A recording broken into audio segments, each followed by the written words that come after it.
What's going on, guys? It's your boy TY. I'm here for the first ever live podcast. Big producer Jack is going to be joining us in just a second, but we are here. That's definitely him rustling around there. This is the first ever live podcast. Jack, what's going on, man? Hey guys, how are you? It's been a crazy couple of days. Yeah, it's been a crazy couple of days. That's for sure. That's for sure. That's for damn sure. But this is a new thing that we're doing. I'm not expecting too many people to be joining us tonight, as this is a new format, a new style. Yep. But we're here, and we're going to be talking Zack Snyder's Justice League. This podcast is brought to you by Boggs Bar and Showcase Cinemas. Also, become a patron of The Corner. All the links are all over our social medias. Follow us on all social medias as well. And the show, after it debuts live, will be available on all podcast platforms. Oh, there you go. There you go. There you go. I think I have to stop the music. I don't know. Oh, yep. I guess I do. But what's going on in your life, Jack? Why don't you tell the people what's going on? Oh, do you want me to tell them everything? You can tell them a little bit. Yeah, you can tell them a little bit about what's going on. Someone in my family might have been exposed to someone it was exposed to someone who's COVID positive. So at the moment, we're all locked down the house and none of us are going to work or anything. So fingers crossed, we all got tested today, but hopefully we'll find out in a couple of days whether we're all safe and healthy. I really do hope you guys are all good. I know you said you got vaccinated, but you didn't get all the way vaccinated. Yeah, so the first one, you get one, and then after a couple of weeks, you get a second one. The second one has to be like 5-6 weeks apart. So, yeah. And if I do have it, chances are I probably had it for a week, and now it's starting to kind of manifest. Yep. Oof. I'm hoping that's not the case. You know what's crazy though is with the whole COVID thing is my sister was positive for COVID on Christmas Day. I stayed at her house on Christmas Eve all the way through Christmas Day until I went to Showcase Cinemas to do our Wonder Woman show, and I came up negative. I was with her in close quarters for more than 24 hours. Yeah, it's weird because we've been so careful, all of us. But I get the feeling when I went to get my first injection, we were standing outside in line for a good hour. I took my client, and he's got a cough now too. In fact, that's what the agency just called me, like, "Hey, your client's got a cough too." I'm like, "Son of a bitch," because that means both of us might have gotten it. That's no good. But the problem is he's 80, so I'm kind of concerned about him. Like, I'm young, I'll be fine, and I'm also worried about my dad. Now, he's also gotten the first shot, but he's not going to get a second one until the end of the month, so it's a little bit crazy, so I'm kind of like hunkered down. Yeah, it's a little scary, It's a little scary. So unfortunately, you won't be able to do the show from Bonks on March 18th, but you know, that's the thing about life. But that's the thing. Unless I get a negative result before that. Result, right? Yeah. So, God willing, hopefully you do get a negative result. I don't pray, but I do have a higher power, so I'll ask him to make sure you're okay, man. Yeah, that's what I'm fingers crossed for, because I do want to do the show from Bonks. It'll be really fun. It would be fun. Yeah, and that's that's the thing about life is you gotta know how to adapt and overcome. Yeah, exactly. And but at least because of the power of the internet, we can still do the show. I just might be doing it from my boring room instead of a live bar. Yeah. So. I on Twitter, right? On Twitter, I posted. I said, "This is literally the tweet. # Zack Snyder's Justice League is out of this world good. I give it a 9.7 out of 10, and then I put space and note. It's like I said note, and then after that I put future studios need to let Zack Snyder make his movie, and don't hire him if you plan on making a movie by committee. He thrives when his artistic talents are able to flourish. # Snydercut is phenomenal. In 2 hours, It's already got 488 likes, 142 retweets, and 5 Oh, comments. nice. Yeah. So basically what I'm saying is people are excited for this movie. I mean, we got to see it early. You know, we were really lucky. We were part of the a part of the people who got to see it early. What are your general thoughts? I think it's probably one of the best movies I've seen in a while, comic book or otherwise. There's absolutely no reason why this movie can't, without getting into plot, there's no Yep. reason why this movie can't be canon. No, There's nothing in it that affects Birds of Prey, Shazam, or Aquaman. exactly. Actually, it leads right into Aquaman, right? Yeah. Like at the end, Aquaman. We all know that this so in Justice League, we remember at the end, Aquaman says, "I have to go see my father," but it's in a different context in Zack Snyder's Justice League. There's more people that are there watching, like listening to him say that. So, and we won't spoil that. Obviously, we're not like that. Yeah. But people are going to be hyped when they see this movie because you're right. It doesn't step on anyone's toes. Exactly. So, it's without doubt. I mean, look, I only watched it once. I kind of wanted to absorb the film. Because, even when you see a bad Marvel movie, you're like, oh man, that was so great. But as each day has passed, I've been trying to go over what didn't work for me. And I have very little to say in terms of what didn't work for me. The film is very focused. So whereas BVS has a lot of stuff happening at once, I mean, this movie has multiple plot threads, but they're interwoven so well that it's not like it's hard to follow. Like if people thought BVS was maybe a little bit hard to follow, that's not the case with this movie. It is the quickest 4 hours I've ever experienced. Oh my God! When it was over, I'm like, damn, that's it. That was 4 hours. I look at the clock. I'm like, oh yeah, that was 4 hours.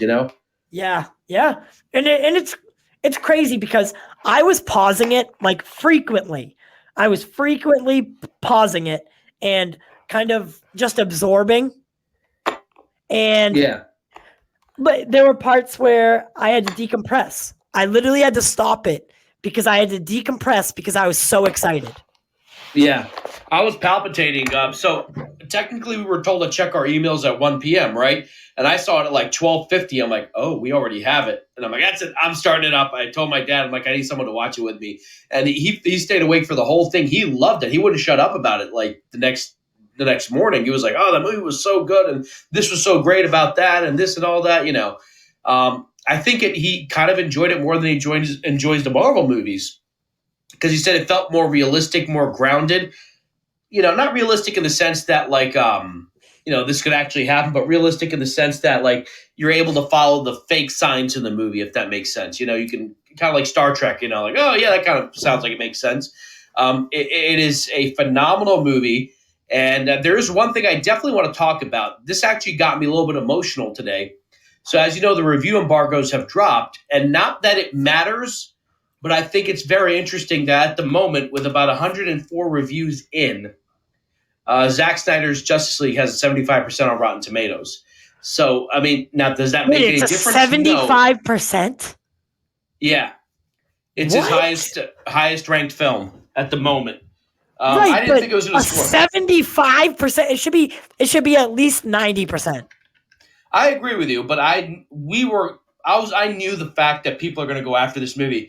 So 3 out of every 4, critics do like this movie, and that quarter, I'm surprised it's not lower, because there's a lot of people who don't. A lot of the negative reviews point to the negative fan base, which of course is utter nonsense. What Jody calls a Snyder cult. They're like, oh yeah, but the fan base was like this and all that stuff, and it kind of, toxic fans won. I'm like, oh, shut up. Right. Oh my God. So I can't believe that. I'm actually kind of floored by it. And what bugs me, even though I enjoyed WandaVision, that has a 92%. And I'm like, what? That was not better than this. And I'm being as unbiased as I can. WandaVision was not better than this. Well, okay, what does Wonder Woman 84 have? Can you check? Oh, yeah, I'm checking right now. Wonder Woman 1984. I think that one dropped significantly. After the 59. Oh yeah, my! It's at 59. That's 1 point rotten. So 60. Yeah.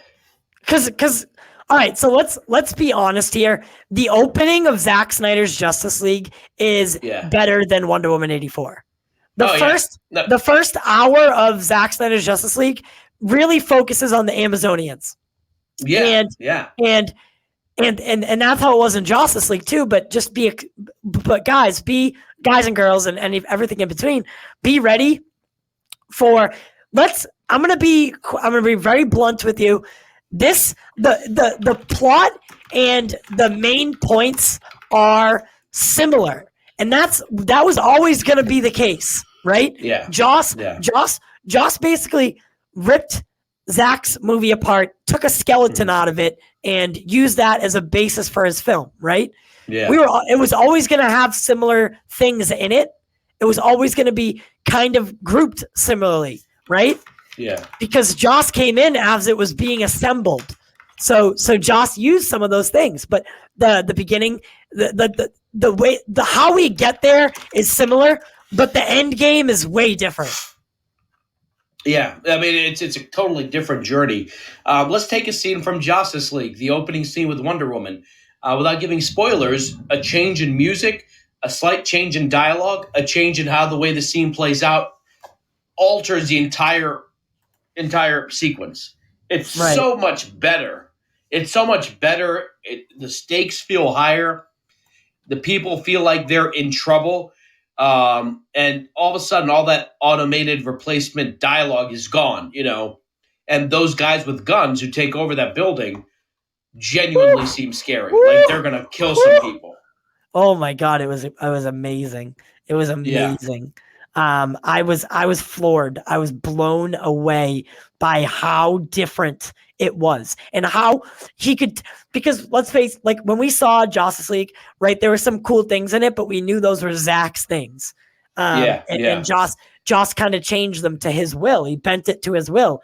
And when you see it in Zack's cut, you see it the way it was supposed to be and the way that it makes sense. Mm-hmm. And not only that, I mean, let's take something like Steppenwolf.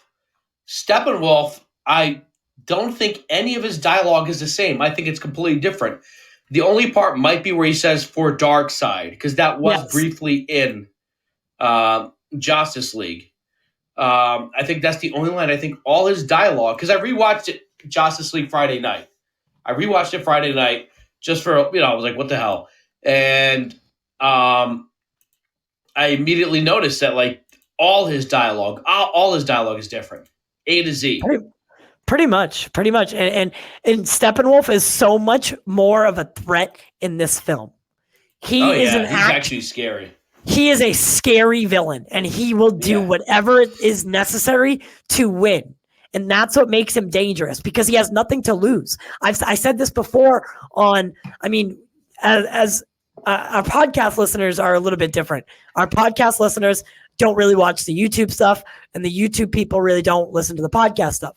But if you watch any of our YouTube stuff, I've been saying this for a while, Steppenwolf has been cast out by Darkseid, right? Yeah. He's been cast out. This was a source material background, right? Yeah. So Steppenwolf lets Darkseid down. Darkseid pretty much excommunicates him from the group, right? Yeah. And Steppenwolf wants to get back in good gracious with Darkseid. So he goes to, and Darkseid says, you can come back with me as long as you do this deed or pay this debt. Pay this debt. And when we see Steppenwolf in Zack's film, he's trying to repay that debt. And what he does to repay that debt is haunting, it's dangerous, and it's downright scary. He is a scary he's villain. Violent. This is, back in the day, they would make jokes that Marvel's for kids, DC was for adults. And I think Warner Brothers was like, no, apparently not. We need to make it more kid-friendly. This kind of reiterated that thing. Because it's not a hard R. There's a little bit of violence, a couple F-bombs, but how do I put it? Hey, Caden. What's good, Caden? Caden joined. Caden's actually seen the movie too. Okay. I think so. I mean, I don't know. I don't know for sure. I think so. I don't know if I'm He allowed to says he say it. loved it, so I hope he Yeah. saw it. We're not doing spoilers here. This Yeah. podcast is live, but it will go onto our major podcast platforms after. This is just a way that people can tune in, and this makes it easier for call-ins. Call-ins was a Yeah. problem when we were so call-ins. We were using Google Voice, and we weren't able to take multiple calls at once. So this is kind of what we're doing. I migrated the podcast fully to Podbean, and we're not using Anchor anymore. So Yeah. this allows us to do live. So on Saturday mornings, we'll use Podbean. We'll go live. People will be able to call in, and it's a fun thing. It's a fun way to do it. It did take us a little while to figure it out, me and Jack, but that's okay. That's okay. We're just we're a couple dummies, That's no big deal.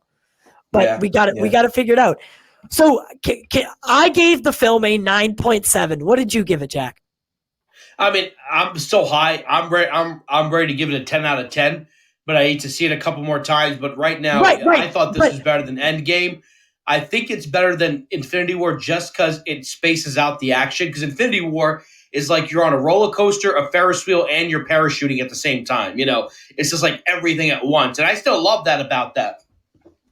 Yeah, this one feels like Infinity War, but a little bit slower. It takes its time to introduce you to these characters, to get to know them. But Zach's always been like that, right? Zach fleshes out a character more than any director I've ever seen, right? He like I said in my review on Twitter, you can't hire Zack Snyder to make a committee movie. It doesn't work. Yeah. It doesn't work. You need him to be able to flourish and use his talents. Exactly. And I also say this, I'm also surprised how much of the fight scenes were different. I figured, the fight scenes, they're going to use the ones that Zach filmed and repurpose them. They completely changed a lot of the fight scenes. For example, the first half of the Superman fight scene, where they bring him back to life, is similar to the Joss Whedon, but the second half, I won't say what happens, completely different. And I'm like, well, why did they change that? They did not necessarily have to change it. Whatever. But they refilmed all this extra stuff, and all this ridiculous stuff that was in it, seems to be gone. Because I was still I had a dream last week that I saw the Snyder Cut and it was disappointing because I guess maybe psychologically I was kind of worried that what if it's not as good as we thought it was? You ever see that movie Fanboys? Oh yeah, of course. Remember at the end when they finally sit down to watch the Phantom Menace, you're like, wait, what if this sucks? And the movie just cuts the credits. And I'm like, what if the WB executives are right? What if everything that Hamada and Emmerich and all of them said were actually right? And I'm like, oh, jeez. Like, oh, okay, maybe. So that I think that's what the studio is hoping for, right? Yeah. That's what the studio is like, really like gunning for. Like, oh, all right. Hopefully the audience of the audience that's built this movie up, has built it up in a way that nothing could ever reach the expectations that have been set. You know what I mean? So I think we did. I think we did set the bar really high. This is why I'm giving it a 9.7 because if you give it a 10, my problem and listen, I understand, right? For the fact of the matter is, I give the movie, in my mind, it's the best movie I've ever seen. It's the best. Zack Snyder's Justice League is the best movie I've ever seen, but I still can't give it a 10 because if you give it a 10, you can never achieve anything higher than that. Yeah, I mean, that's true. And at the moment, in fact, the nitpick, the one song that plays when we first meet Flash, I maybe didn't like that song. That's the only, maybe I didn't like one of the songs they picked, but that's it, that's all I can really go into. Hey, Odd, how are you? Yep. And just so everybody knows, we're not talking spoilers. We're talking in a general sense. We will not go into detail about any scenes, any plots, anything like that. We are literally just generally speaking and kind of comparing it to Justice League, but in a general sense. We're not talking details or any cameos or anything like that that people really want to know. I know people have messaged me saying, hey, who in the new trailer, we see someone kind of flying down to Bruce Wayne. Who is that? And I'm like, it's not my place to say. And I will not tell you, and you'll thank me later. You It will was Vision. Just tell them it was Vision. WandaVision. Wanda! Listen, the movie is so. I know you guys haven't seen it, but I had mentioned when we were with Ambassadorial Wing about David Lean. He used to do those really long films like Lawrence of Arabia, Dr. Zhivago. And those are the movies that would be like on 2 VHS back in the day. They were 3.5, 4 hours long. They would feel like 3.5, 4 hours long. This one, it just went by so quick. When it was done, I mean, I was satisfied, but I was like, all right, when's the next? My dad said, he's like, when's the next one coming out? I'm like, but there's no next one, technically. There is no next one. But technically there's no next one. But as we were saying before, this is kind of a spoiler, but not really. There's nothing in this that conflicts with the future films that have already happened afterwards, because Wonder Woman 1984 takes place in the past. This doesn't conflict with it. There's no reason why Superman can't pop up in Shazam. Absolutely. Yeah. Absolutely. Yeah. Abso-fucking-lutely, honestly. And like Jack and I were saying at the beginning of the podcast, this movie does not step on any it doesn't step on any toes, right? So this universe, this could potentially, if we fight, and this is what's the saving grace is right here. Ready? Yeah. This movie could be canon. Yeah. This absolutely 100%. If we fight hard enough, restoring the Snyderverse is a 100,000% possibility. Mm-hmm. Absolutely. This doesn't step. This leads. In fact, it does a better job of leading into the rest of the movies. Yeah, absolutely. Because you actually care about the characters at this point. I care about the Flash. I care about. He was great, by the way. He was so good. So good. I loved him. Obviously, we knew Cyborg were going to get a lot, but even the role that his father played, Silas Stone. Oh my God! Joe Morton absolutely smashed the role. I want him on the podcast. I do. I would love to have him on the show. I'm trying. Yeah. Don't worry. I am trying. I love that they cast him because he created the Terminators back in Terminator 2. And they did that on purpose, so he created Cyborg. Of course. But, actually, Cyborg's line to him, you know a lot about monsters, and especially how to create them, is a nod to Terminator. When Silas first enters into the room when we first see Cyborg, he's talking about. Yeah, you're right. Whatever. And then Cyborg says, "Oh," and we already knew this was dialogue, so I'm not spoiling anything. Yeah. Cyborg and all says, those scenes are different too. All those scenes are different too. With him and his dad inside the apartment, it's not like it's the same scene but different dialogue. They're completely shot differently. With Cyborg talking to his father. Yeah, the relationship between what Zack said about Cyborg being the heart of the film is absolutely true. The relationship between Silas and Cyborg is so fleshed out. You guys are gonna love it. You guys are gonna like this movie. I cannot speak enough about it. I really can't. Yeah, the relationships are so well done. The themes, the underlying tones, the plot, everything just flows so much better than Justice League. Yeah, and not only that, but Wonder Woman has an arc. So, like in Justice League, he's like, "Oh, my sword is still slick with the blood of your sisters."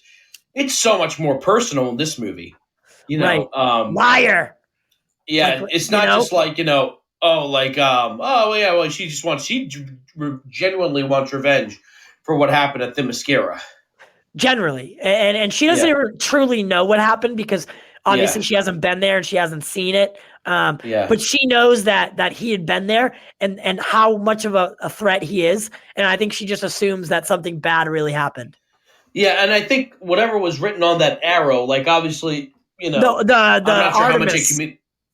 I'm not sure how much is communicated in that, but I'm getting the impression that maybe there's more messaging there than what we can read. Right, because as we saw, there's a lot more mystical in this film. There's a lot more It's deeper. They definitely go deeper on the mythos, and that's what I loved. The history lesson is awesome, and it's not 3 minutes long, so that's good too. Yeah, it's a much the Themyscira sequence. I was surprised by how long it was, because that essentially kind of kickstarts the story. And you know how in Justice League it was very easy for Steppenwolf to find the boxes. In this one, he kind of has to do a little bit of work and research trying to find the boxes. It's not that easy for him. Right, and that whole heist plot line, doesn't that sound familiar? Yeah, it reminded me of Infinity War, except this technically would have come out before Infinity War. Exactly. I really am thinking that Jeff Johns went over to his buddy Kevin Feige and said, "Hey, we're not using this style. This is not what we're doing anymore. I think it would be good for you." And sold him some trade secrets because Jeff, face it, Jeff knew that there was another cut of the film, and he wanted to ruin it any way he could, just in case. I'm pretty sure Jeff Johns foreshadowed the Snyder cut happening. Like he was like, maybe one day the real cut will come up. Let me tell Kevin Feige. So they use the storyline. So if the film ever does come out later on in life, it'll feel like a copycat of your movie, not the other way around. And but it's done different enough. I mean, again, Steppenwolf is so scary, and he is an actual threat. He's actually violent. The villains in this movie are not two-dimensional Looney Tune characters, as they can be in other comic book movies. They are actually a threat. They are very dangerous. He's very dangerous. Like, all of a sudden, like, in Justice League, it felt like they needed an excuse to resurrect Superman. And this one, it seems like, nope, they need him. They need Superman. Like, they need someone who can help them because he's too strong. Yeah, and the Superman sequences are really done well. It's nice to see him with no CGI mustache. Superman is not a central character until the end of the film, as he was in Justice League. But the Heroes Park scene where he comes back is longer, and it's so much better. Mm-hmm. You can understand what's going on, like why the league needs him, and they bring him back in Justice League, and there's a little fight, and then all of a sudden we're best friends again, right? Yeah, and we're back to normal. And in this one, he's a lot scarier too. He looks like more of a threat. Way more of a threat, and he looks serious in tone. It's not for anyone that's looking for like the Christopher Reeve smiley Superman. You're not going to get it here. Yeah, you're not going to get it here. You'll never will get it here. Especially if we restore the Snyderverse, the next movie would be, honestly, the darkest Superman we've ever seen. Yeah, ever. Yeah. The darkest. And Justice League. You probably won't get that Superman until the very, very end of the arc, and that was always Zack's plan, is to move Superman through these stories and end on that note where he becomes Superman, the Superman that we know. This is his hero's journey, right? Exactly. And the thing with Superman, even. Like, by the way, I noticed that one line. I don't know. Did you say what it was? So in the movie, she says, "You smell good." He's like, "Did I not before?" And then you told me, or someone said what it was actually supposed to be. So how did you know what the line was going to be? I can't say who told me. Okay, all right. Okay. I because that would give them away, and that they knew about it. So, but yeah, that is different, and the reason it's different is because the scene beforehand. So the whole, and Zack has confirmed that line wasn't going to be in the film. When Superman says to Batman, "Do you bleed?" That by him not saying that, by him, the way Joss saw it was, if Superman says to Batman, "Do you bleed?" when Lois Lane says what she really says to Superman, it wouldn't make sense, right? Yeah. Think about it. I'm not going to say what it is. Yeah, but you're right. It wouldn't make sense, right? Because he had already done it. Yeah, you're right. So that's why he changed that. But it's so fucking stupid. Like, why would you change it? just so you can have Superman say, "Do you bleed?" Yeah. I also noticed a lot of scenes that we know were filmed by Zack. He changed dialogue in that too. Like we could tell by, like, give you an example without spoiling it. During the Aquaman scenes where he goes to find Aquaman, there are scenes where Ben looks like he's in shape. Then there are scenes where his face looks bloated. There were certain lines that he said that we know were filmed by Zack that he just did not put in there. He just put alternate dialogue.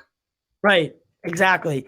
And the reshoots must have been miserable. Let's be real, because the cast knew. The cast knew that they, honestly, actors say it all the time. When you're on a set and you're on a production and you feel that spark, that chemistry, and you just struck gold with a film, and then and then this weird shit happened where Zack had to step away. It's a tragedy. It's terrible. It really is. Yeah. And you understand why he stepped away. But now the new director's making you come in for reshoots, the most extensive reshoots ever. Yeah. And making you record this corny dialogue. Like, imagine that feeling. Like, that there's a pot of gold in the film, but no one's going to be able to see it. That's disheartening. It is disheartening, but on the other hand, I wonder, let's say none of the things happened that happened. They probably wouldn't have released a 4-hour version of this movie in theaters. Let's say Zack had control. They probably would have cut it down to 2.5 hours, maybe 3. And we would not have still be seeing this version unless it was on a Blu-ray or DVD. They had the 2:14 cut, but I don't know if the studio would have allowed a 3.5-hour movie. Did you see what Scott Mendelson said? I heard negative things from him. Yes, what did he say? He basically said it's an assembly cut, and which is false, because he clearly doesn't know what an assembly cut is. He's supposed to be someone who studied film or something like that. Yeah. Yet he doesn't know what an assembly cut is. I find that really hard to believe, because an assembly cut is something that happens before the director and editor come in. The assembly cut, I think, was over 5 hours. Yeah, and that isn't put together. The director and editor come in afterwards, and then they rearrange and then they tweak, and then they pretty much set their vision up. They take the shots that they converted from either pre-visualization or storyboards. They take the live action version of those, and then fill in the cracks, line the story up the way that you want it. Assembly cut is basically when the editor, the people behind that assemble the cut, they put all the live action sequences in a row in chronological order. Yeah. Right? They're not the ones that are responsible for the final version. That's the director and the editor. So when he said this assembly cut, he doesn't know what he's talking about, because an assembly cut isn't made by the director. He has beef with Zack. He has beef with Zack. So they're not going to give it a positive review, which is fine. That's why, you were shocked by 75% of Rotten Tomatoes. I'm surprised the other way. I'm surprised it's doing that well. I'm surprised it hasn't hit 50 yet, or back into the 40s, and I'm proud to see that, I'm looking at the, critics reviews, and I'm looking at the top critics, who did give it a good review. The Daily Beast, Vanity Fair, Slate, Vox, Empire Magazine, New York Magazine, Vulture, San Jose, I don't know who that is. CNN gave it a good review. The Jewish Chronicle, The Guardian, they gave them good reviews. So at least some people, these are the people like the, let me see who else gave them good reviews. Screen Crush, Variety, Roger Ebert. These were the websites I was expecting to just destroy it. Right. And they ended up doing pretty well to it. Like, they're actually being kind of fair, more fair than I thought it would be. I had predicted they already have negative reviews written. Like that's it. They got the reviews written, and they're going to destroy this movie the second it comes out. They're just waiting. And I think that's a testament to how good it is that it's just so damn good that they have to admit that it's a good movie. They can still have issues with it, say it's too long or whatever. But for Scott Mendelson to say it's essentially the same, he basically says it's just a longer version of the same movie. That's incredibly not just unfair, that's inaccurate. Okay, yeah, and I agree completely. So Scott basically says Scott Mendelson basically says that this movie could have been. So he says that there's no reason the studio couldn't have cut it down like they did. Yeah. Which is weird to say because the director didn't want that, right? So the director. So I'm gonna read you the tweet. All right.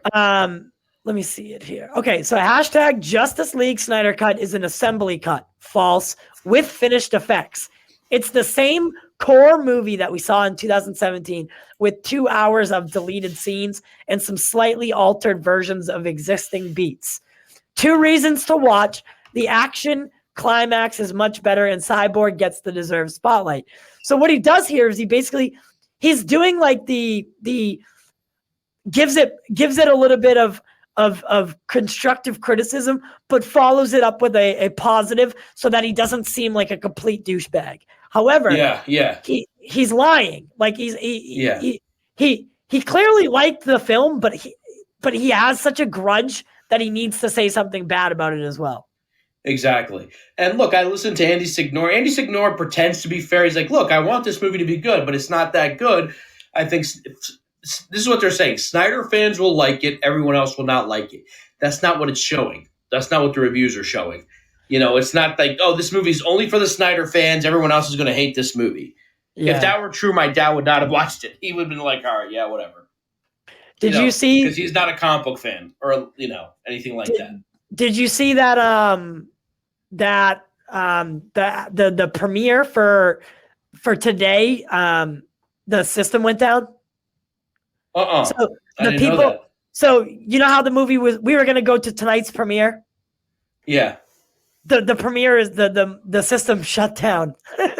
Oh, wow. Yes. So nobody's been able to see it. It's already 10:22 PM. Oh, geez. I got a question for you. Okay. Is this better than the first Avengers? Ooh, fuck. Yes. Yes. Yeah, you think so? I'm wondering that too, because I still love the first Avengers. But it's so hard to compare the two. Yeah, that's what my dad said. I said, what do you like better? He says they're too different. And I like that. He's right. I like that they're different. He's 100% right when he said that. They're too different to compare because for everyone seeing the Avengers assembled for the first time, that was beautiful, right? That was something that when you saw the first team up of the Avengers, something clicked in your heart and you were happy. Now we're a little bit more used to superhero films. So when Zack Snyder's Justice League comes out and people are seeing it, they're loving it. And in its own way, it's better than the Avengers. But people always have that place in their heart for when that first Avengers movie came out. There was no better feeling than that when they're in New York and they're circled up. And the music starts coming in. Like that was a beautiful moment, right? That was beautiful. That first Avengers team up. Like it was absolutely. It was kind of magical in the theater. It was. I mean, I love that first. I still like the first Avengers movie. I think it's better than Age of Ultron, even though Age of Ultron had more action in it and whatever. I think that was a well-paced film. And again, I'm trying to compare them. I'm trying to think, because the Avengers is kind of a self-contained film. Yeah, Loki's the villain, but you could watch Avengers without seeing the previous films. This one has a very, I guess you could say, it reminds me of the Two Towers. So if Man of Steel and BVS are the Fellowship of the Ring, this is the Two Towers. This is sort of like the center point of the story. It's doing one story, but it's also setting up something larger. And then you could say, oh, but they do that with Thanos. I think this movie does it differently. Right. It's clearly it's setting up a whole other story, and it's doing the story that you're on. What? You all will pay. Nobody. Oh, we got some trolls today, Jack. Uh-oh. Yeah, we got some trolls. And he's got my beloved Butters as his emoji. Yeah, that's all right. We Caden. Well, you all will pay. Nobody in here's penis is longer than 4 inches. However, I don't answer to things like that because I satisfy. I do satisfy. All right. So I'm comfortable with myself. That's all I'm saying. Jack, you comfortable with yourself? Yeah, I am very. I'm just thinking it's funny. He's saying he's not a troll. I just want to see what he's That's trying why. to say. But that's why I made. That's why I made Odd and Caden admins so they could kick people out. Let's see. when they need to.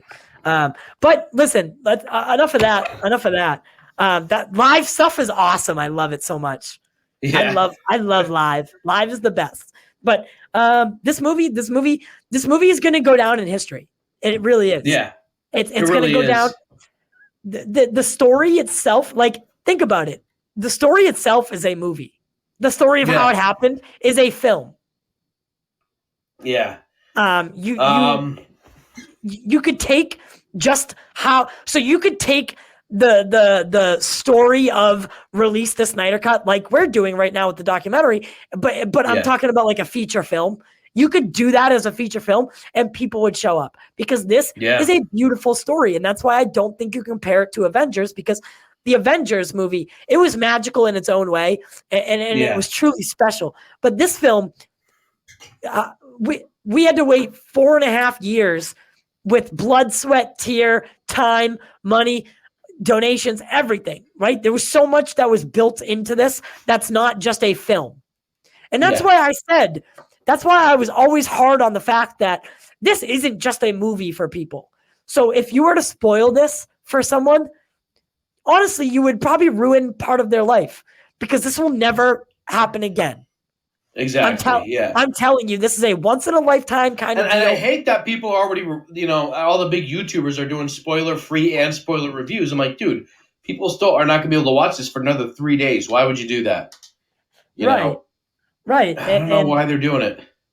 I just like, I'm truly so blessed, and I have so much love in my heart for this film. Like Jack, I think you said it to me after the film, that you had a smile ear to ear the whole time. Yeah.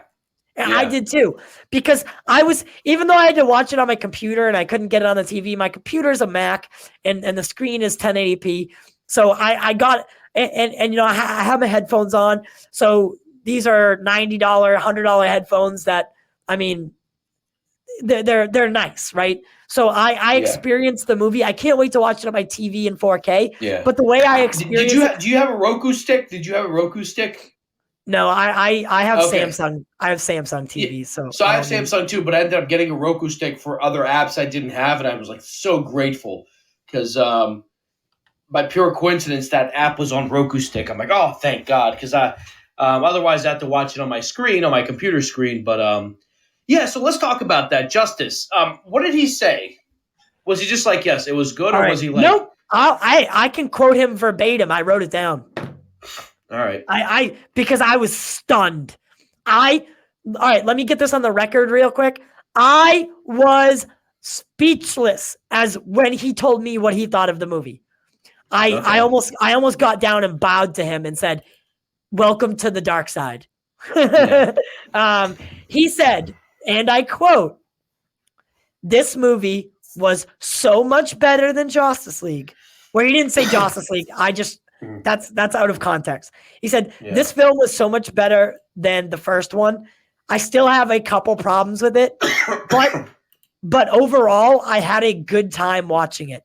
And I just put my hands up and I was like, yes. So yes, Justice did have a good time. I could hear him in the, because, could you type a little bit away from the mic? Yeah, sorry about that. Yeah, sorry. No, it's okay. I was on Twitter. Sorry. I was looking at Zach's thing. Yeah, it's okay. It's okay. It's just because of the way we have to do this, it's like super loud. Sorry about that. Nope, don't be sorry. So what was I saying? Oh, so when Justice said I had a good time watching the film, I was floored. I did one of these.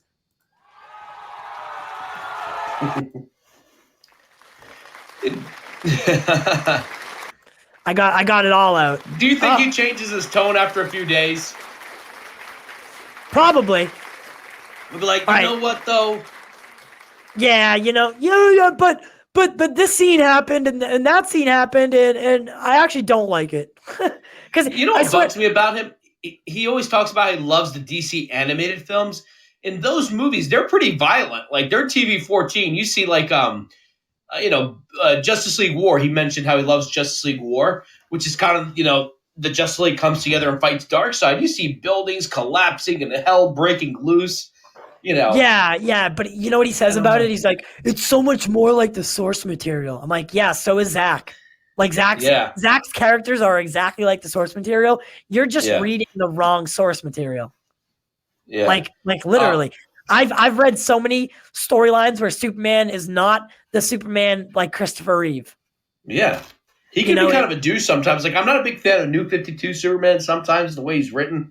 He kind of comes off as a douche sometimes. Not that Zack is anyway. But here's what I'm going to say, something controversial. Okay. I think a lot of people are basing the Justice League, and I see this a lot with Batman, not because they really read comics, but because they watched the animated series from the 90s and they treat it like gospel. They do. You're I know it is controversial to say that because people don't want to hear you say that because they don't want to admit that that's true. Right? Yeah. And I've been watching the animated series since the first episode. I was with my parents. My mom was pregnant with my sister. I remember we watched the first episode.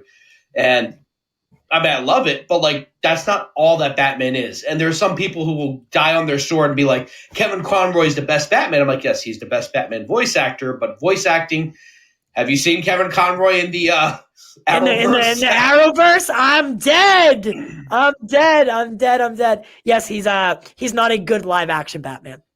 And I'll say this: that's why I love Mark Hamill as Joker's voice, but I'm not going to say he's the best Joker. Because what is Mark Hamill's greatest role? Luke Skywalker.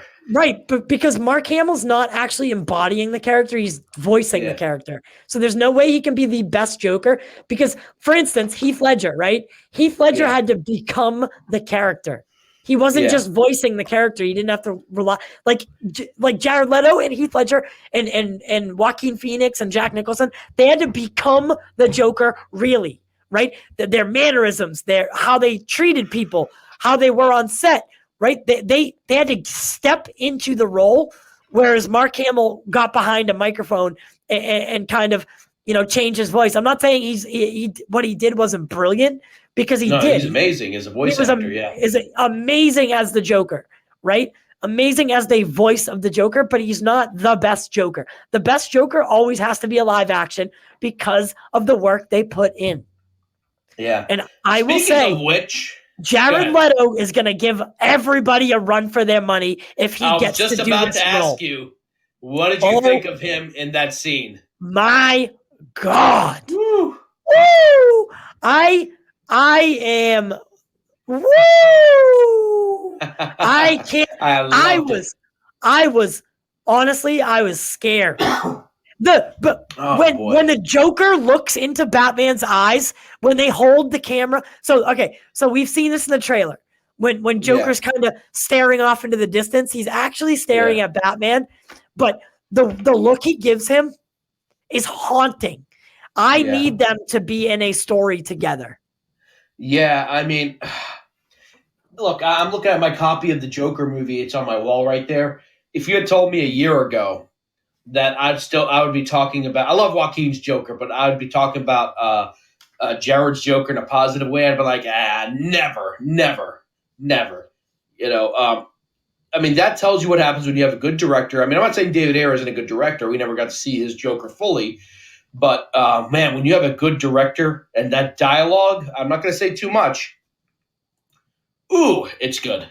Yeah, the dialogue is intense. It's so intense. And that's what makes for a good Batman and Joker story is the dialogue. And as far as the two meeting for the first time, that was hands down the way to do it. That was scary. It was weird. It was out of the ordinary. And it just worked so well. So well. Because the dynamic between the two, you could literally feel the tension. Yeah. You could feel it. I was like, some shit's about to happen right now. I'm not going to say more, but it is so good. Like, remember Justice was saying, like, is it going to be as good as a Dark Knight scene or whatever? but it is damn intense. It's just I'm not gonna say how long it is, but like it's so like hard not to talk about it without okay. Well, we can just say this. Like Zach said, it doesn't overstay its welcome, but it's not short either. I wouldn't classify it as short. I would classify it as just long enough. And it truly is. If he didn't get to include that scene, I think the film would have still been great. I still would have, I still would have loved the movie, but I don't think it would have resonated with general audiences as much if that last scene wasn't in the film. By the way, let's ignore her personal relationships. Yeah, Mara was good. Mara did good. She's good, and I don't know if this is a spoiler, but she has a different accent in this. Yeah, that's what I wrote down in my notebook. I said Mara accent ? And by the way, she sounded better. I know she's an American, but she used kind of an English accent, and I thought she sounded more majestic. I mean, I guess that's an American, I'm thinking, but she sounded more majestic. She sounded more in charge, more assertive, if that makes sense, Yes, more assertive is definitely the word I would use. And her in that, so when because the trailer recently showed that Darkseid was in Atlantis. You'll see what that is all about. It's definitely played the right way. But when you meet Mera for the first time, you're gonna be like, wow, that Mera is pretty badass. I literally wrote in my notebook. Mera equals a thug. She's an absolute thug.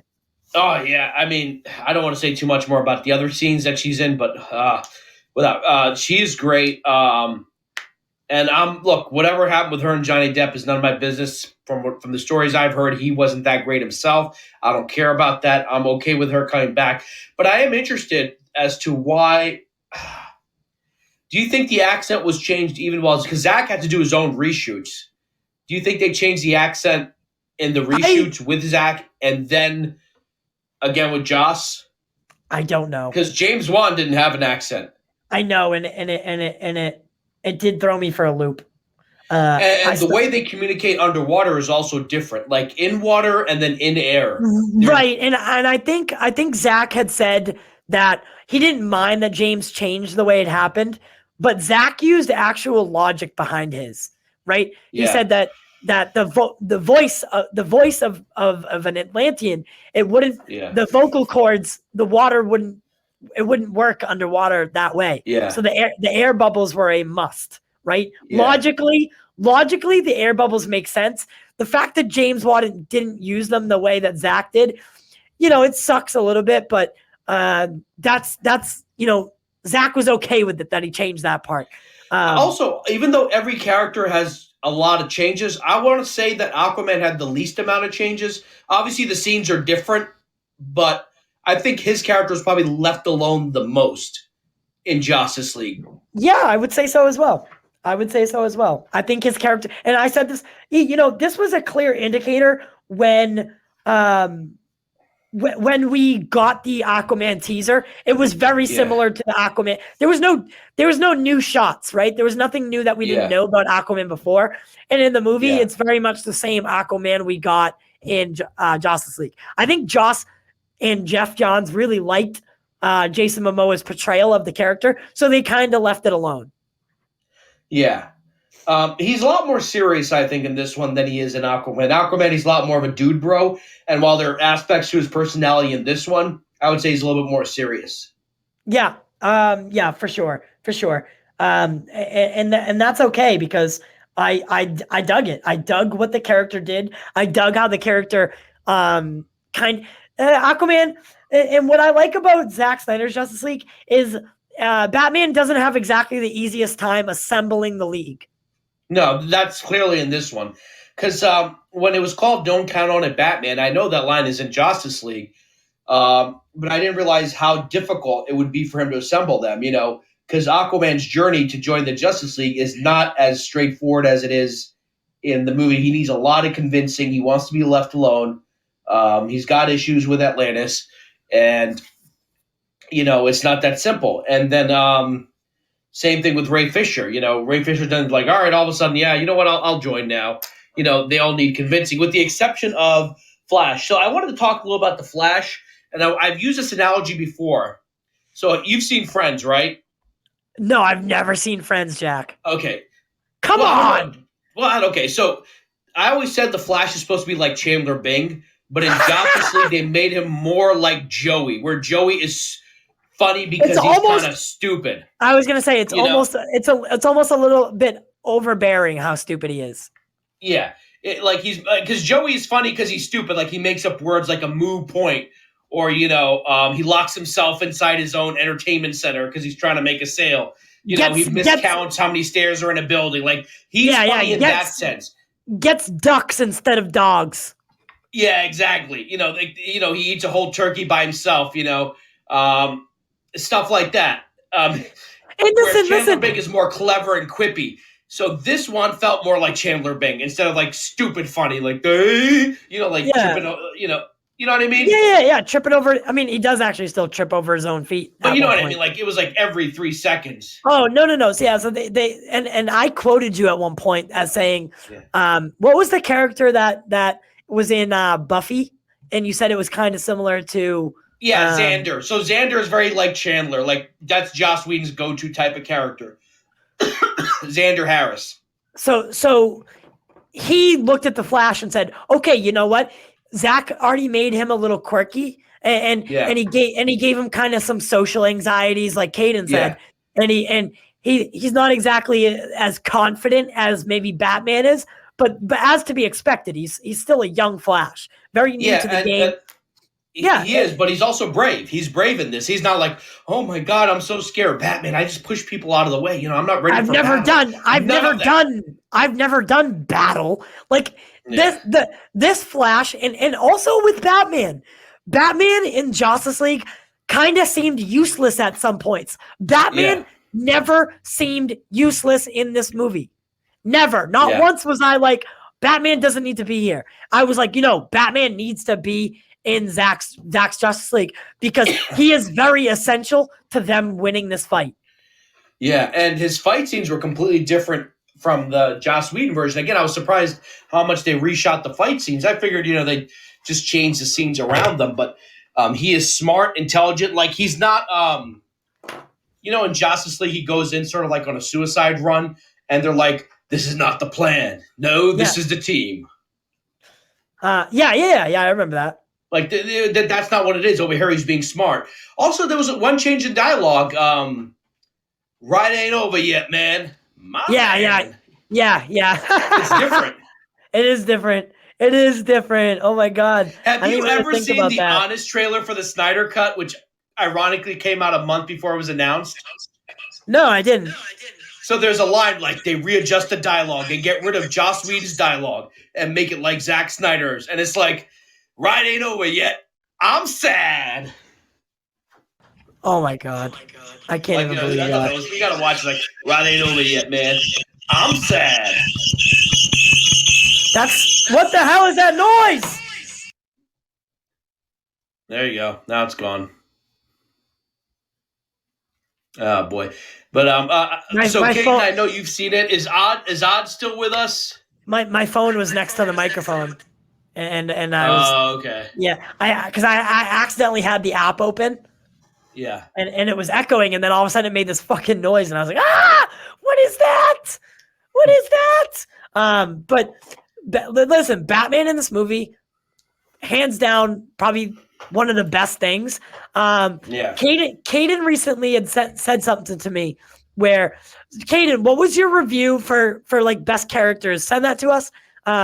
Like Caden had it pretty spot on. I wouldn't say that.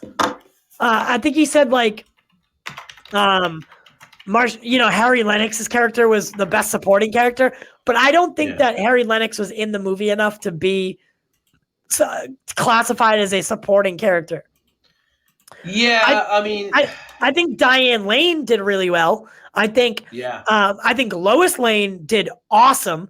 I think the best side character would have to be Silas Stone. Yeah. because he actually plays an important role. As far as supporting characters go, Silas is the top dog. Yeah, and not only that, like I was like, shit, he's trying to, like in the trailer from the Hallelujah trailer, we see that he's trying to destroy the mother box and gets destroyed. I'm like, well, obviously he doesn't succeed, so he died for nothing. But we find out in the movie he actually did something else, which is kind of cool. Right. He essentially knew what was going. He essentially saves the day almost. Yeah, and he's not a character. He's not a throwaway character. He's essential. He's definitely the voice in Cyborg's head, right? Kind of guiding him. And Cyborg needs Silas, yet he doesn't want to admit it. It's a very interesting dynamic between the two. Yeah, and there's also an explanation as to why he's upset with his father, and it's not as simple as, oh, his father brought him back to life. There's something else going on in the story that happens earlier on, if you know what I'm talking about, which is why he kind of blames his father. I do. Yeah, so you know what I mean? That was cut. Why would you cut that out? Like, why would you cut? It makes Cyborg look like a dickhead in the Justice version. Like, yeah, your dad saved your life, and why are you... why are you like this? Yeah, why are you treating him like this? But we finally see the Cyborg that we deserved, and we finally got why his motivations are his motivations. We got why his story is so critical, and Justice after the film said, okay, but I don't remember Cyborg ever being that OP, and I said, well, think about it. They didn't use the Teen Titan Cyborg, who was very technologically advanced. But think about the time that Teen Titans was made. Now we live in a world where essentially the world runs on the internet and the capabilities of digital software. Cyborg, if you were to drop Cyborg into this world that we live in right now, he would be able to rule the world. He would be the Superman. Yeah. I also think part of it might have been diversity, because the Justice League, for lack of a better word, not that I personally care, but for optics, is mostly white. So you have Jason Momoa, who is, I think, Polynesian. Gal Gadot, she's Middle Eastern, but she's still kind of white. But then, we need a little more diversity. So you take Cyborg, and Cyborg this made me a bigger Cyborg fan. And I like his version of Cyborg. I'm not that crazy about the one in Doom Patrol, but I don't know. Maybe it's because because of the Snyder Cut. But he is so good in this movie, and he's such a good actor. The scene with him in Star Labs, when the shit goes down, he's just so good.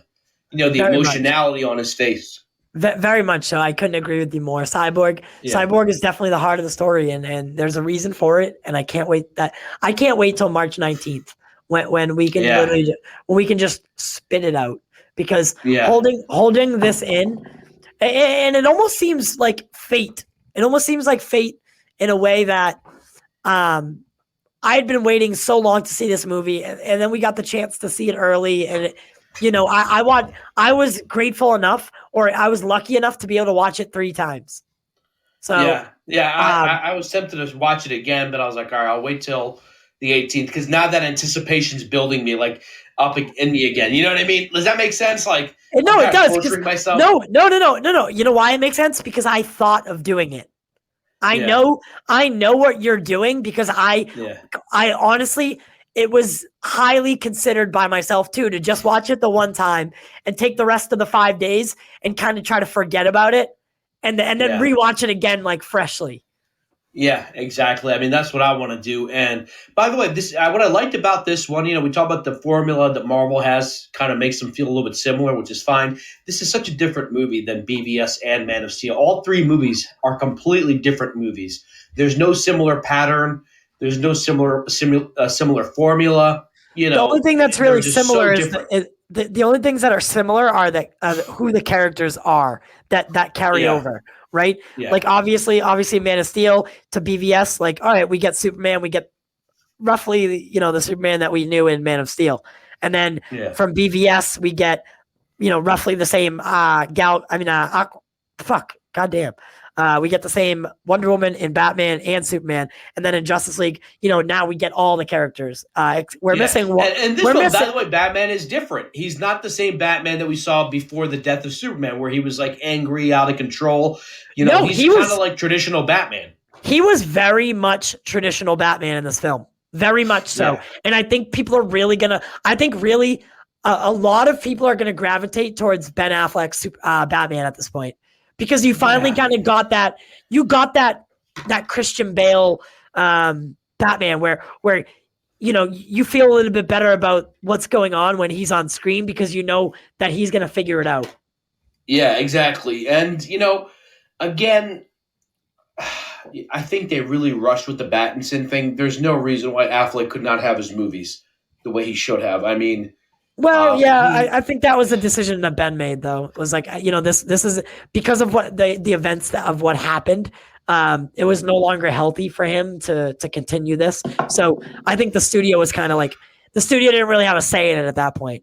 Do you think I've heard rumors that he might have been pushed out, that it wasn't that he couldn't figure out the script. They just didn't like his script.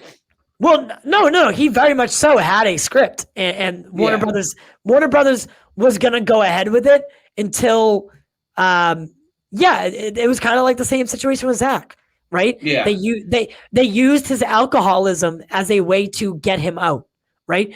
The studio saw an opportunity because, Ben was very much working on the script. Ben was very much involved with the making of the movie or series. Now it was a movie at that point, but he was very much involved, had a script, and they were working towards getting this film greenlit. And his alcoholism got really bad, and Warner Brothers saw an opportunity to maybe get him away from Batman. And just the same way that they saw the opportunity with Zack and the tragedy that he faced as a way to get Zack out. So the studio are really pretty much the bad guys of the story. Yeah. By the way, I don't know if this is a spoiler, so stop me before I say it. There's one scene that I was so sure was a Joss Whedon scene, but it turns out it was a Zack Snyder scene. And it's in the Justice League. It involves Flash. Is it at Heroes Park? No. It's when they get off the plane. When Flash and Diana. Yeah. Hi, Diana, I'm Barry. Or hi, Barry, I'm Diana. And he's like, oh, that's your symbol right there. Oh, whoops. Sorry, that's your symbol. That means you got to go. Like, I didn't hate that scene, but I always thought that was a Joss Whedon scene. I did. I think, but I think the studio had told Zack, like, listen, you need to lighten it up a little bit. And he was like, okay. He was like, that was always kind of the plan, was Justice League would be a little bit more lighthearted than, Man of Steel or BVS, because you are getting these characters that are a little lighter. And that's why I think, again, I'll go back to the same, basically my thesis, right, of this whole thing is Zack had a plan and they didn't let him see it through. So it's not Zack's fault. It's the studio's fault for not trusting what he was doing.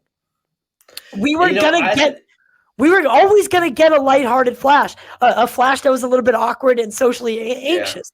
We were always going to get a Cyborg that was a little bit confrontational or a little bit he had a harder shell, but inside, deeper inside, he is a good person. And I think Cyborg and Flash's relationship was really cool. Yeah, that was, especially at Star Labs. I really liked it. None of that fist bump shit, where he's like, oh, sorry, that's racially charged, Yeah.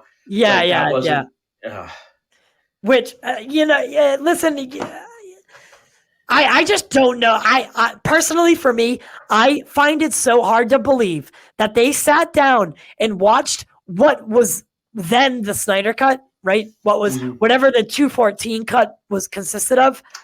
Yeah. And they said, you know what? This isn't for us. We don't want this. Because when I watched it, I was like, there's really nothing wrong with doing this film this way. Like, it coherently, it made sense. It was definitely lighter than BVS and Man of Steel, which would have resonated well with audiences, I think.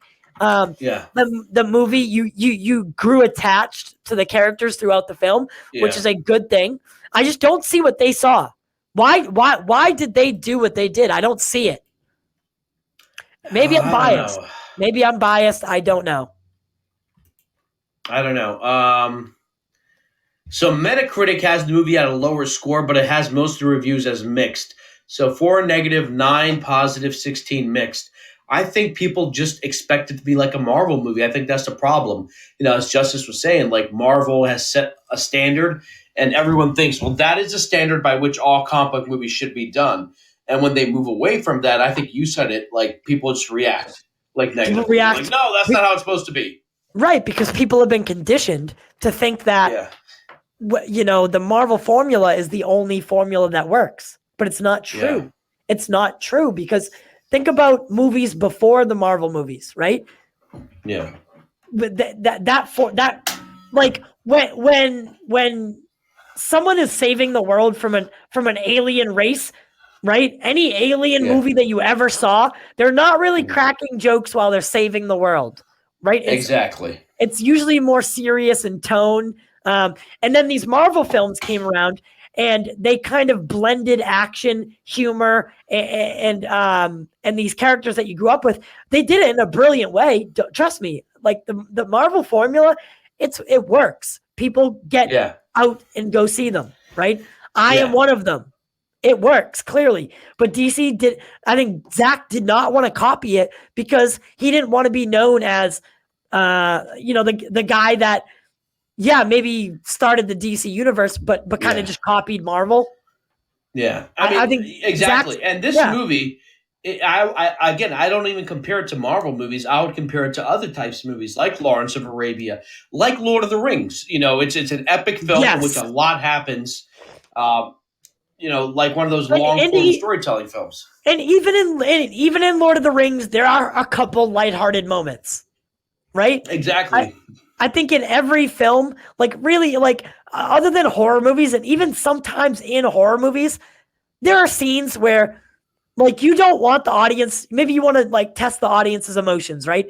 This is what a good director does. He makes you feel different ways. If you feel something during a movie, the direct, other than hatred, right? Like when I saw Fantastic Four, the reboot, I had a pure hatred in my heart. Like I was like, this movie fucking sucks. As long as it's not that, and you're experiencing different emotions throughout a film, the director has done a good job, right? Exactly. Because you're feeling things. Like I was attached to the characters. I liked.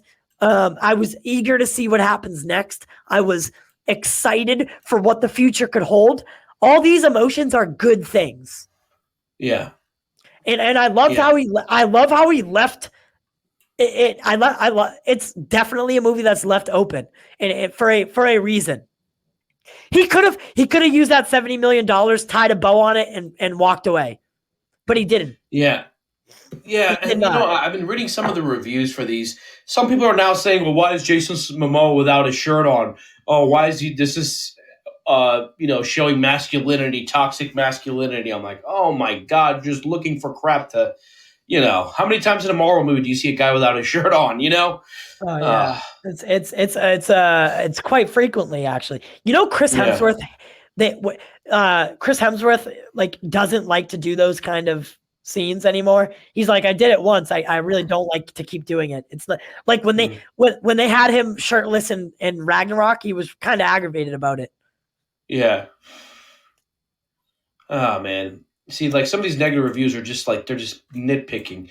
And again, the 75%, I'm surprised that it's that high. I'm surprised it's not lower. I'm surprised that the professional, Oh, by the way, like Kevin Smith, I could tell loved it. Did you see his review? He didn't review it, but he loved it. He was like, "Oh my God, I love this movie." Blah blah blah. I did not see his review actually.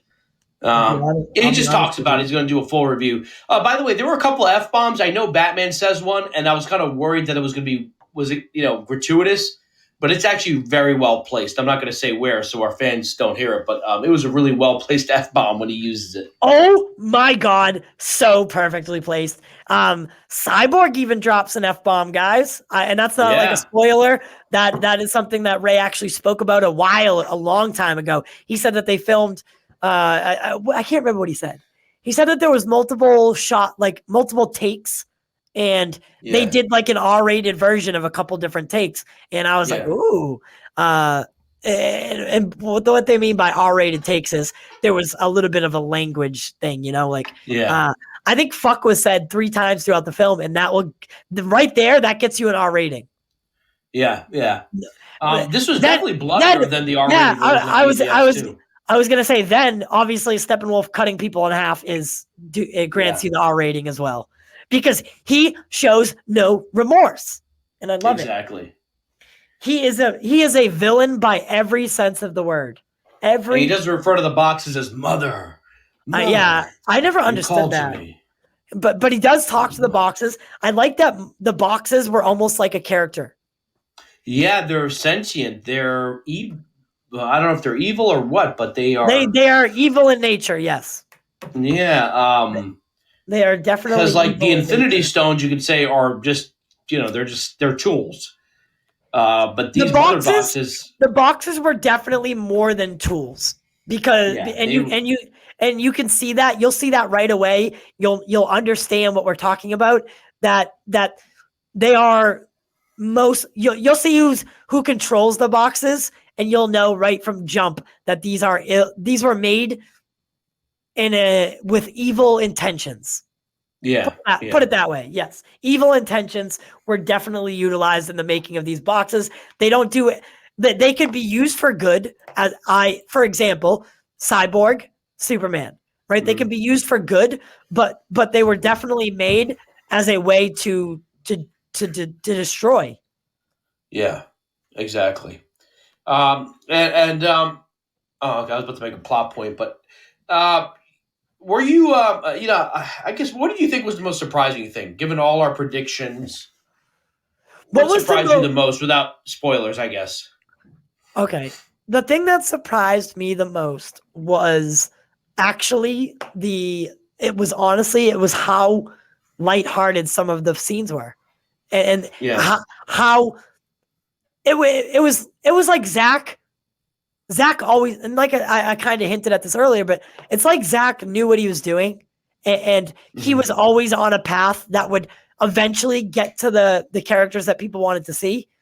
He just yeah, took a little bit, just like his films, he took a little bit longer to get there than normal, right? yeah, He didn't start with a happy and morally correct Captain America. He started with like the Winter Soldier Captain America and kind of went yeah, backwards. yeah. That's a good way So of putting it. I like that analogy. yeah, he kind of he started with a more rugged version, like rugged versions of the characters, and kind of moved backwards, whereas everyone hmm expects it to be, the other way around. And it's sad that people can't understand where he was going or hmm what he was doing. But in this movie, we definitely get a sense of, listen, Zach's not always so dreary. Yeah, He's not. He just tells a story the way it should be told. yeah, So exactly. that And surprised me the most.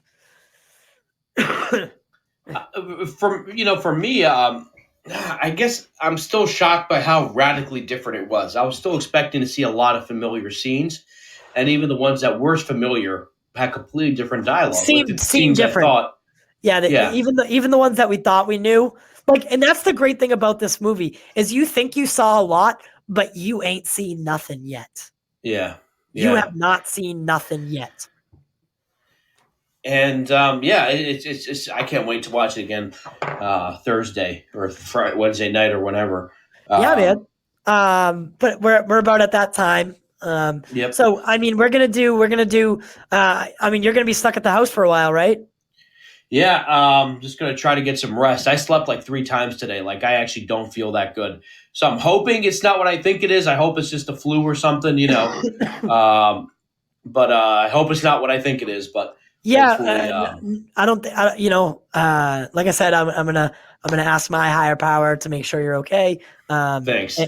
And I know you'll ask yours as well.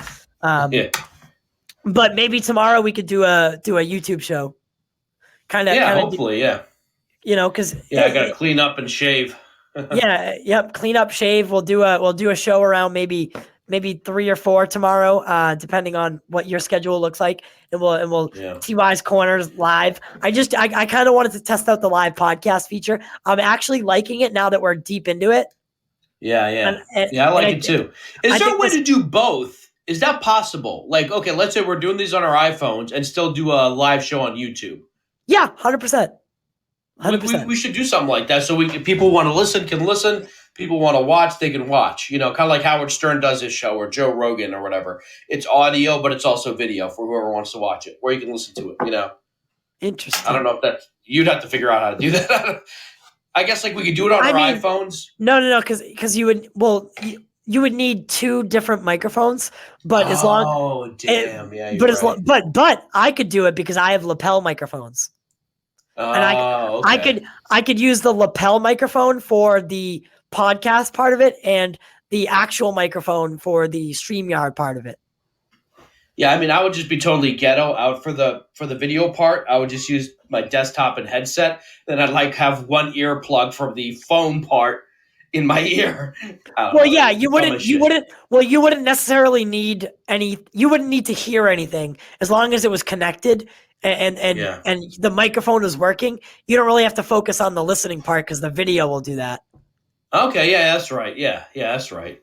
Okay, that makes sense. But you have something coming your way anyway, so hopefully that gets to you. Hopefully that gets to you soon, and you can utilize the 2 microphone aspect of it. Okay, perfect. By the way, I got a new vanity yesterday, totally unrelated. While we were doing the show, my sink and vanity just collapsed because it was made out of plywood. Yep. So that collapsed in the middle of the show. So I was actually on Craigslist, and I found a couple that was getting rid of theirs because these things are expensive. They're like $500 at Home Depot or Walmart. Woo. And they were getting rid of theirs for $50. I'm like, yep, I picked it up, and me and my dad were able to change it. So now we have a new vanity. So that's good. That was one crisis solved. Ayo. Yep. But yeah, so I included a new webcam as well in the I included a webcam and a microphone in your little package.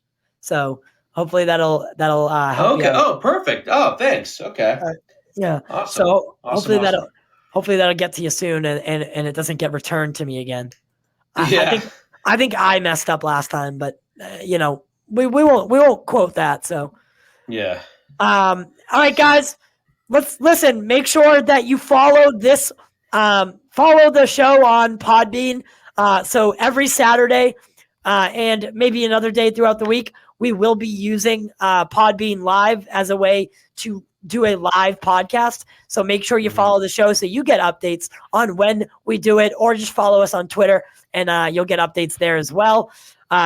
Consider becoming a member of our Patreon program. It goes so far into helping the show's success, getting us new equipment, getting us set up, and it's only $5 a month. It's not breaking the bank by any means. You'll get access to early podcasts, private live chat, private Discord community, and yearly gifts, discounted merch, and just behind the scenes content as much as I can do it.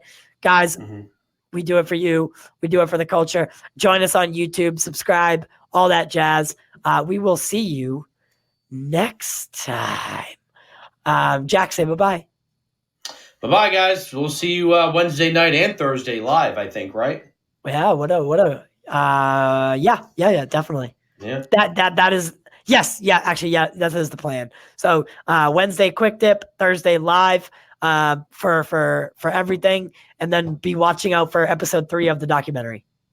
Yep. All right, guys. Oh. See you, bye. All righty.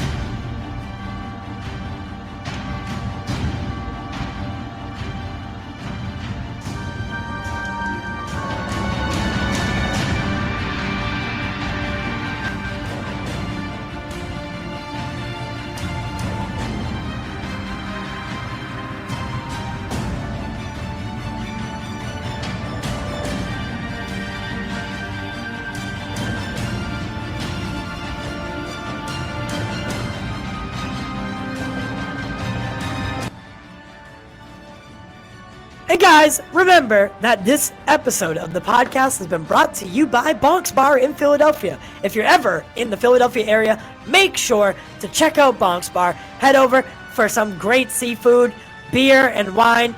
Thursday night is trivia night, and our producer, Jack, hosts trivia. Stop by and get your belly full and your mind racing. Also, the show is brought to you by Showcase Cinemas. We'll be live at Showcase Cinemas on March 31st, so we can do Godzilla vs. Kong. It's going to be so much fun. Make sure you tune in live, baby.